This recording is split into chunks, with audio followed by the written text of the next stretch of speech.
to talk about something very exciting, artificial intelligence or AI for short. As we know, AI is a technology that's changing the world in big ways, and I can't wait to share more about it with you. So let's start.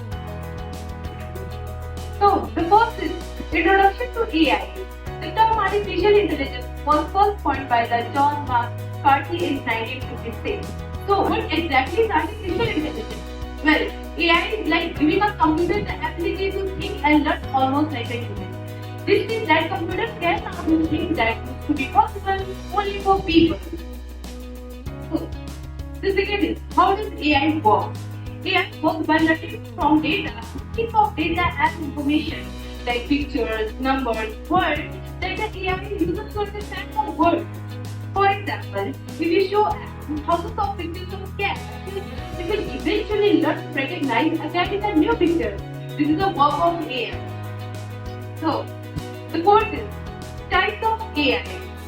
There are two main types of AI that we should know about it. The first is called narrow AI, which is designed to do just one thing very well. The second is called general AI. This would be a machine that can do anything a human can do, like learn new skills, make decisions, or even understand emotions. So, the fourth is examples of AI in daily life. You might be surprised to know that AI is already part of our everyday life. For instance, virtual assistant.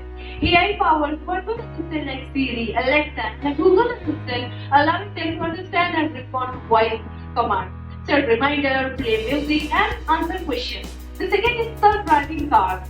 AI helps cars drive themselves by analyzing road conditions, recognizing obstacles, and making a split-second decision. And the third is recommendation system.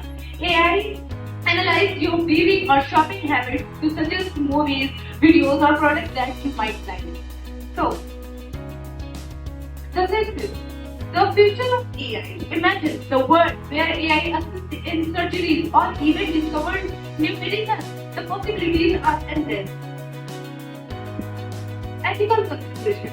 We need to make sure that AI is used fairly and doesn't make bias people, meaning it should treat everyone equally. And it is also important to protect our privacy as AI systems use to personal data. I would like to conclude that AI is powerful technology that changing the way to believe, play, or work. I hope you have enjoyed learning about AI as much as I have. I encourage you to keep exploring this fascinating field. Thank you.